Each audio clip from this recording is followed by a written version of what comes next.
28 फरवरी को जब अमेरिका और इसराइल ने ईरान पर संयुक्त हमले शुरू किए थे, तो सवाल ये था कि युद्ध कितने दिन चलेगा। अब बात दिनों से निकलकर हफ्तों से गुजरकर महीने पर आ गई है और युद्ध खत्म होने के आसार नजर नहीं आ रहे हैं। 31 मार्च मंगलवार को यानी लड़ाई शुरू होने के 1 महीने और 3 दिनों बाद अमेरिकी राष्ट्रपति डोनाल्ड ट्रंप ने कहा कि अमेरिका 2 या 3 हफ्तों के अंदर ईरान से बाहर निकल जाएगा। I would say that within 2 weeks, maybe 2 weeks, maybe three. मतलब लड़ाई फिलहाल फौरन तो खत्म होती नहीं दिख रही है। शुरुआती जबरदस्त नुकसान के बावजूद ईरान जंग में बना हुआ है और जंग शुरू होने के बाद से डोनाल्ड ट्रंप ने जिन जिन बातों की उम्मीद रखी थी, वो सब नहीं हुआ। क्या ईरान की अब तक की रणनीति से अमेरिका और इसराइल दबाव में आ गए हैं? आज पहली खबर में इसी की बात। कुल मिलाकर लड़ाई का 4 हफ्तों से भी ज्यादा समय बीत चुका है। लड़ाई खत्म नहीं हुई, होर्मुज स्ट्रेट बंद है, दुनिया तेल संकट से जूझ रही है। टॉप लीडरशिप के मारे जाने के बाद भी ईरान लड़ाई में डटा हुआ है और लड़ाई खत्म करने के लिए अपनी शर्तें रख रहा है। अंतर्राष्ट्रीय मंच पर अमेरिका और इसराइल कई देशों के निशाने पर आ गए हैं। इस लड़ाई के खिलाफ अमेरिका में भी विरोध प्रदर्शन हो रहे हैं और कई देशों में ईरान को लेकर सहानुभूति पनप रही है।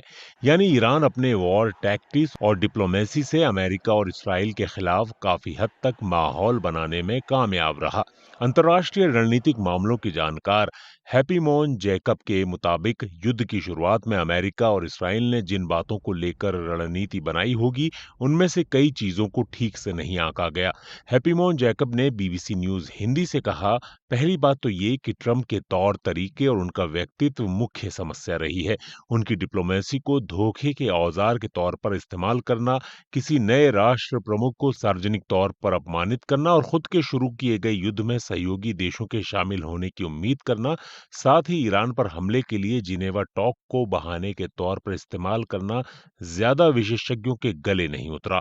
हैप्पीमोन जैकब के मुताबिक इसराइली पीएम बिन्यामिन नेतन्याहू को लगता है कि युद्ध से घरेलू राजनीति में उनको फायदा होगा और जब किसी नेता को ऐसा लगने लगता है तो वो युद्ध में किसी दूसरे पारंपरिक नेता के जैसे फैसले नहीं लेता। ईरान ने होर्मुज स्ट्रेट को बंद कर दिया है, जिससे दुनिया के कई देशों में तेल सप्लाई पर गंभीर असर पड़ा है।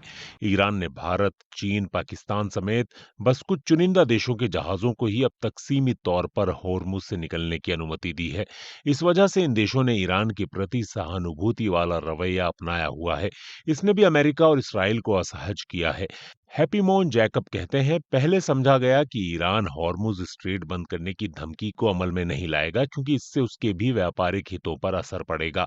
लेकिन ईरान ने असल में ही हॉर्मुज को बंद कर दिया। ईरान जैसा देश जो अपने अस्तित्व की लड़ाई लड़ रहा है, जो एक खास विचारधारा पर मजबूती से टिका रहता है, उसके मामले में ऐसे कदम उठाने पर आश्चर्य नहीं करना चाहिए। जैकब के मुताबिक अपने आला नेताओं और अधिकारियों को खोने के बावजूद ईरान लड़ाई जारी रखे हुए है और उसकी इस रणनीति ने कई देशों को चौंका दिया है, असहज कर दिया है और चिंतित कर दिया है। हमीद रेजा अजीजी German institute for international and security affairs Berlin में विजिटिंग फेलो हैं। उन्होंने हालिया ईरान युद्ध पर एक विश्लेषण लिखा है जिसका शीर्षक है how Iran rewrote its war strategy.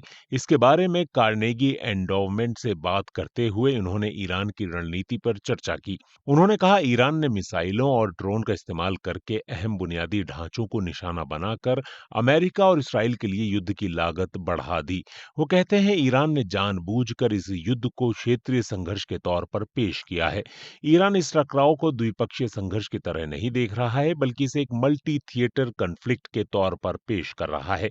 इससे उसे ये फायदा मिला है कि अमेरिका और इसराइल पर लेबनान, इराक, फारस की खाड़ी जैसे अलग अलग मोर्चों से भी हमला हो रहा है और उन्हें अपने सैन्य संसाधन कई दिशाओं में खर्च करने पड़ रहे हैं।